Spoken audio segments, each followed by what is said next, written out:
Hey guys, thanks for tuning in to Multicasking. Got a skosh of a review for you today. Steven over at Tipsy Whiskey Shenanigans put out a challenge that said, hey, you can only have whiskey, folks, from 5 distilleries. That's it, only 5 distilleries. Which 5 distilleries are you going to pick? So put some thought into this. I think Jean's going to have her own list come out. And shout out to Steven. We actually talked about him a few weeks ago in our review of Obtainium. Put a link here so you can see that review. We've collabed with him in the past. But if you can only have whiskey from 5 distilleries, you got to put some thought into that because it's the only whiskey you will ever have again in your life. So with thought put into it, hold on a second. Nice. So with thought put into it, you got to start out with, and you got to think about some stuff, right? You got to go with Heaven Hill. Heaven Hill does a multitude of different bourbons and different whiskeys. If they're the Mount Rushmore of whiskey production, right? You got your Larceny, you got your ECBP, which if you don't like ECBP and if you don't have Heaven Hill in your top 5 list, then you don't like bourbon because they have such a broad band. Evan Williams, Mellow Corn Yellow, Mellow Yellow Corn, whatever it's called. They produce so many different whiskeys. You have to have them, and they're almost all home runs, right? I can't think of one Heaven Hill that I don't like. I can actually. The Japanese version of the Evan Williams, which is $130 for a 700 milliliter bottle, that is not great. So yeah, stay away from that. In my opinion, stay away from that. It's the red labeled whiskey that is only available in Japan and in the distillery. So yeah, that's the only one I don't like, and that's just because it costs $130 for probably $25 whiskey. But other than that, Heaven Hill produces dynamite whiskey, and you have to have them in your top 5, or you really don't have a top 5, in my opinion. Next, and I'm just going to do one bottle because they make so many whiskeys. If you don't have MGP on your list, formerly MGP, now Ross and Squibb.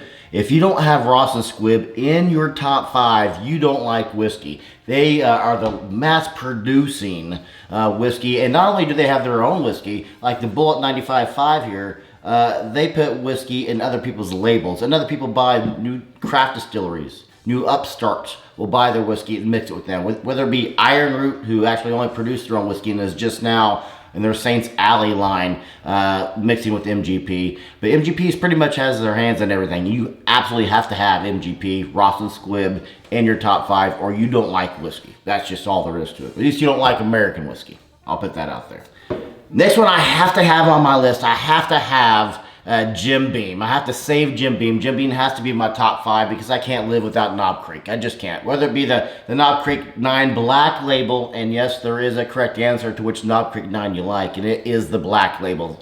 The white label, nope, same amount of money, you have to go black label. It's 120 proof, and it is delicious, and it is the only whiskey that Gene and I will take on our travels. If we're going out of town somewhere, don't know if there's going to be a distillery, if we're going camping, going whatever, we're taking a bottle of black label Knob Creek 9 with us. You have to save the Knob Creek, so Jim Beam has to be saved. It has to be our 3rd distillery. No ifs, ands, or buts about it. It has to be there. They make a ton of different whiskey themselves, but for the Knob Creek line, and you can put just regular Jim Beam and Coke, and yes, folks, Pepsi ruins whiskey.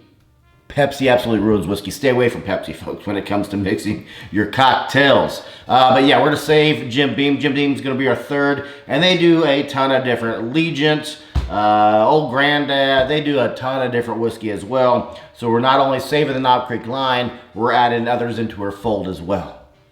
Might be a little controversial, but you know what? It's my top 5 list. It's what I want to drink, and we're going to do it, folks. We're going to save Jack Daniels. Jack Daniels, the #1 whiskey in the world. We're going to save Jack Daniels and make that our number 4 distillery. Why, you ask? Because if I'm going to have pop, soda, whatever you call it, in any drink, it's going to be a Jack and Coke. I don't drink anything else. I'll have a 7 and 7 sometimes. But normally it's a Jack and Coke because, again, folks, Pepsi ruins whiskey. It just does. So, yeah, they do a ton of other stuff. I got their single barrel proof up here, too. They do a ton of different stuff. If you haven't had the single barrel proof, if you have not had the Coy Hill, if you've not had the barrel proof rye, Jack Daniels each year comes out with a special edition. I have no idea what the 2023 is going to be, but it's going to be something amazing, I imagine. But you got to save Jack Daniels, the biggest producer in the world of whiskey, as far as what's bought out there. Or maybe they're the biggest buyer. I don't know. They're the biggest something in the world. But I'm saving Jack Daniels. Gonna save it. Jim Beam and Jack Daniels, saving them both. But what, you ask, and that's a question I'm glad you asked me. What is my last distillery I'm saving? Well, I thought about doing all bourbon. I like bourbon more than Gene does. Gene likes scotch more than I do, but I have to have something from across the pond over here. And I'm saving Bruichladdich, folks. I'm saving Bruichladdich. If you've not had Bruichladdich, why have you had Bruichladdich? You gotta have Bruichladdich. If I'm gonna save a Scottish distillery, I want one that's going to give me both peated and non-peated deliciousness. I thought about Ardbeg. I thought about Lagavulin. I thought about Macallan, but Macallan's really something on. I guarantee it's going to be on Gene's list. Guarantee. I'd bet money on that. But I want something that's going to give me a peated line and a non-peated line. I thought actually about doing a top 5 producers of whiskey, or whiskey, not producers, but whiskey companies like Scotch Malt Whiskey Society, independent bottlers. That's what I'm thinking of. Maybe I'll actually do that. Anyway, I want something that's going to give me variety. Not just all peat all the time, or not just all sherry cask all the time. Something that's going to give me variety, something I really like. It was a toss-up between this and Arbor Lore. Arbor Lore is probably my favorite Scotch because the ones I like from them have characteristics that are similar a little bit to bourbon. Heavy caramels, heavy vanillas. Oak's going to be there. But for me, I'm saving Bruichladdich, and that's my top 5. So, here's my challenge to you. I'm going to go ahead and extend an invitation to Matt and Rose across the pond. I'm curious, across the pond, Matt and Rose in Ireland, from the Whiskey Nerd. I'm going to challenge you to come up with your top 5 distilleries. You could combine them. Rose could have her 5. Matt, you could have your 5. However you want to do it. You know what? It's your review. It's your video. By the way, this is what I'm drinking today. Boom.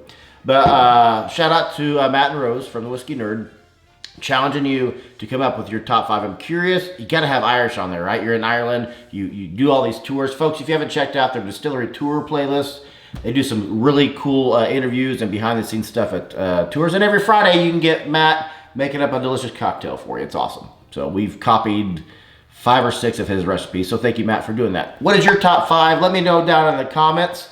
Is your top 5 the same as mine? If it is, you're a smart person. I appreciate that about you. But yeah, let me know what your top 5 are. What did I get right? What did I get wrong? Thumbs down. Thumbs down if you don't like me. Thumbs up if you do. Subscribe to the channel, and I appreciate your time. I'm Charlie, and I'll see you in the next video. I hope you're just as thirsty as I am.